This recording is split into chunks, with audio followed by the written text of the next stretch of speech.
I just had a session with a client who was experiencing some lower back pain. Pain in every part of your body is speaking to you, is telling you something.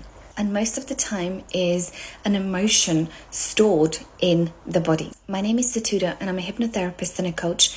And this is exactly what I help my clients with any sort of pains in the body, and then seeing what this pain means and healing it on a deep subconscious level. So we went into hypnotherapy and we found out that this was actually the fear of loss.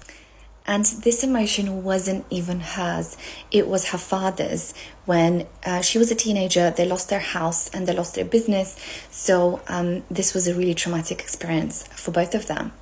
But because she loved him and she wanted to heal him on a subconscious level, she absorbed that energy into her body and she stored it in her lower spine.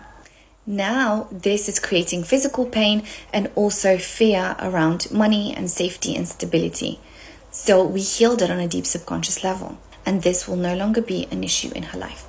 When we heal old stagnant energies, we then are ready to move into the next stage of our life and create the life that we desire. She will now be able to connect with her higher self more and take more inspired action and make her dreams a reality. And this happens because she's more aligned with that vision of herself. She makes it familiar in her subconscious mind, and the subconscious mind will go to what's familiar.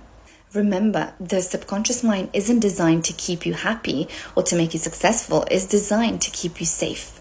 It's going to go to places, people and things that it feels is safe. It's familiar to the subconscious mind. So make your desires familiar to your subconscious mind.